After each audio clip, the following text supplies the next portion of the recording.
Welcome to Comm 10, the official podcast of the School of Communication at the University of Nebraska at Omaha. We bring you a fast-paced 10-minute spotlight on the voices, stories, and projects shaping journalism, media, and communication on our campus. 10 minutes, one story, all Maverick. Hi, welcome to Comm 10. I'm one of the hosts, Dr. Heather Hundley. And I'm Jodine Brownlee, a lecturer right here in the School of Communication. Right on. And with us today is Allison Wakin. Allison is one of our lecturers, and I'm going to actually have you introduce yourself. So tell us about, I like to refer to it as an origin story. So where'd you come from? How'd you get here? What are you doing?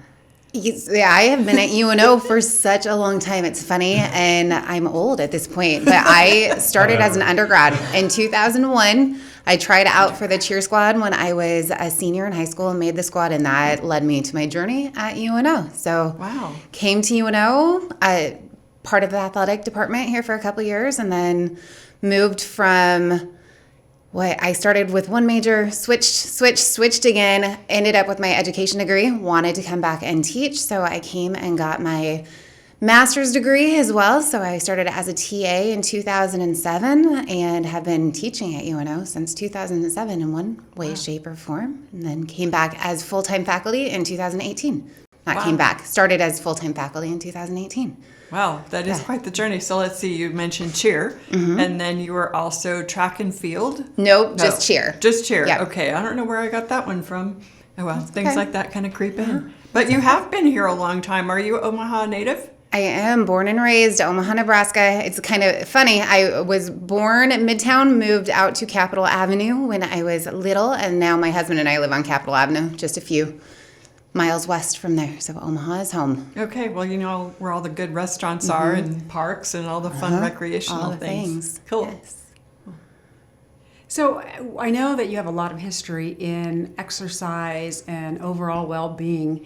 What spurred that, and what is your focus on body image? Lots there. I have been a competitive athlete since I was young. So grew up with that, didn't really understand much about body image other than I didn't like what my body looked like and I didn't look like other people. And it wasn't until later I was a freshman here in college. I definitely gained that freshman. It wasn't 15, it was freshman 30, and didn't really realize what was going on. That was terrible eating, drinking, things that were not correctly to be drinking at that time. And then I started a health journey. At that point, Weight Watchers was a thing. My mom introduced me to Weight Watchers. We wanted to do healthy living. And at this point, it's laughable what I did then, because everything was count calories, no sugars, high carb, all these things that is completely opposite from now, but I was able to lose that weight. Sadly, I quickly gained that weight back, not doing anything wrong. Jump ahead a couple years, I ended up with a thyroid disorder. So I have an underactive thyroid. There was no control about it. So once I was 21, I was able to get on medication for that. I still did not find a healthy lifestyle until probably mid-30s. And so I will very honestly say I struggle with body dysmorphic disorder. But it was when I had my second son. I was very unhappy through that pregnancy. After having him, I did lose a lot of weight right away from that, but then I threw out my back. And then we realized that I was not healthy muscular-wise. I was skinny, but not strong. And so I found the right people who then guided, like, okay, this needs to be a part of your everyday for longevity. You don't want to look, quote, good right now. You want to be strong. So that led me into that journey of finding strength and balance. So this is kind of a weird aside, but I was thinking about listening to your journey, and I remember seeing a dishcloth in one of those, kitchen stores kind of thing, and it says, "I wish I was the weight now that I was when I thought I was fat." And I'm like, oh my God.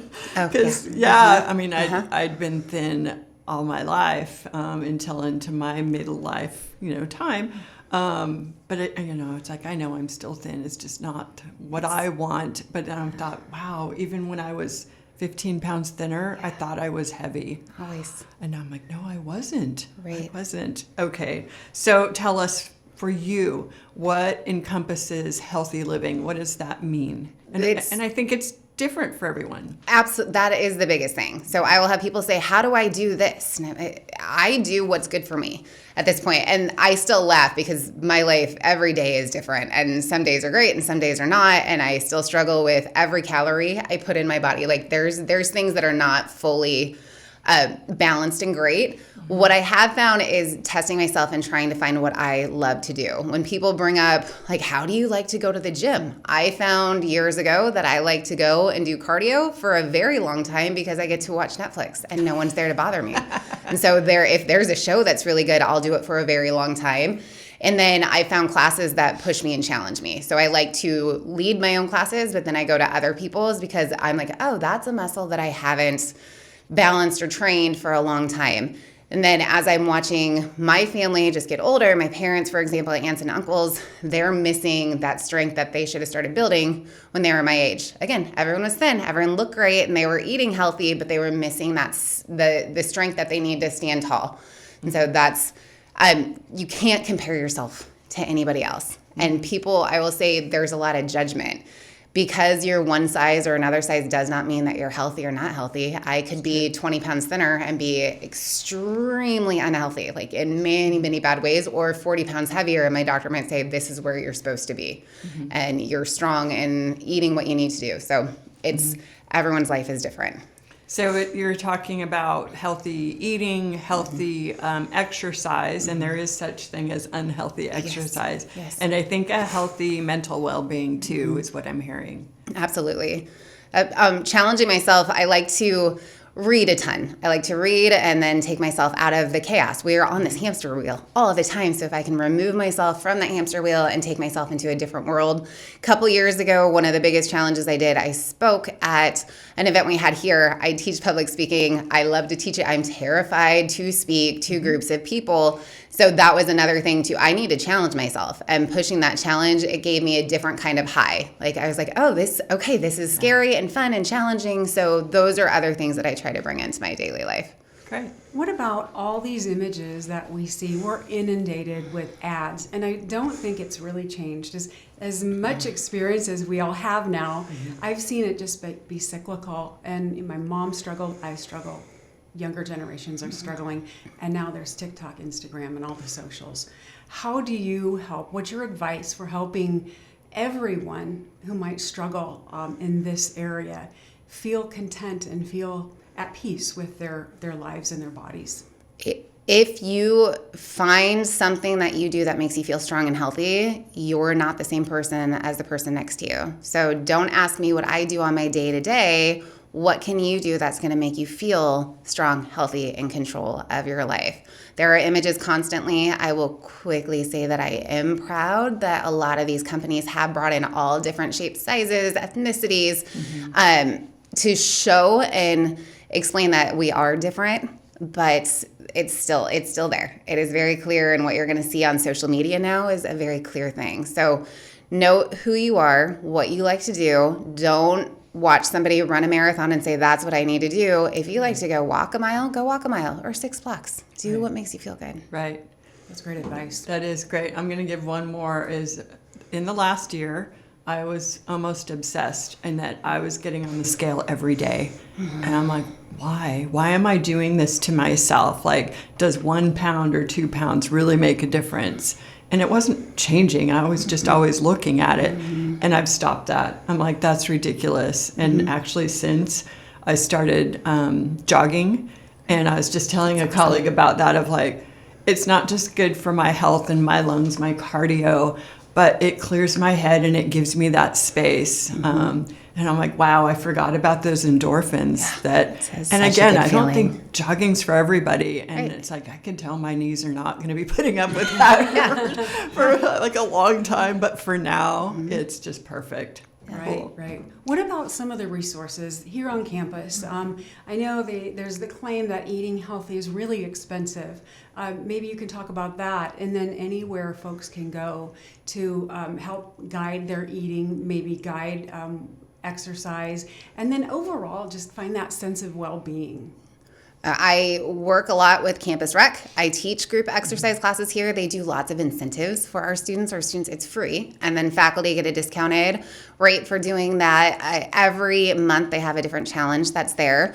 But what I love about Campus Rec is it's not just a gym. We can go, and I could go climb a rock wall, or today I'm tired, so I'm going to sit in the steam room, or you can walk around, and we've got certified trainers who can help. So if you're feeling overwhelmed, or I've never been in this area before, they will help you with that. They do a campaign that's Love Everybody. So we are truly celebrating the fact that your body is yours, and it's unique and strong and powerful.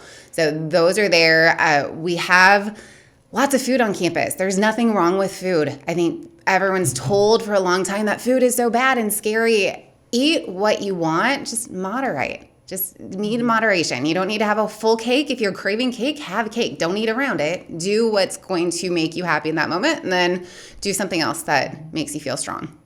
Isn't it the thing when we say don't do this, like don't eat sugar, that's when you want sugar. Absolutely. So don't eat cake, and that's all you want to do. Absolutely. Is have cake. In your head. Yeah. I've had many days where I'm like, I'm not having that, and then I eat around it, and then eat it still. I'm like, well, that was dumb. I just should have had that bite to begin with. Don't beat yourself up. You know, it's like have that piece of cake, but then maybe you're going to walk a little bit more, or do some stretching, or something else to reward yourself. I don't know. It works for different for everybody.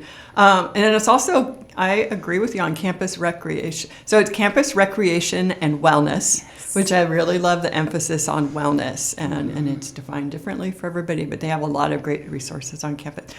Thank you so much for being a part of that. Thank you for having me here and letting me be involved in campus in all areas. Absolutely. So thanks for joining us. This is Comm in 10. Please join us on our social media at School of Communication at UNO. Check out our social media, and we'll see you next time. Thanks for listening to Comm in 10, a production of the School of Communication at the University of Nebraska at Omaha. New episodes drop every other week, so be sure to subscribe on Spotify, Apple Podcasts, or wherever you listen. And don't forget to follow the School of Communication on Instagram, TikTok, Facebook, and YouTube for the latest episodes and behind-the-scene updates.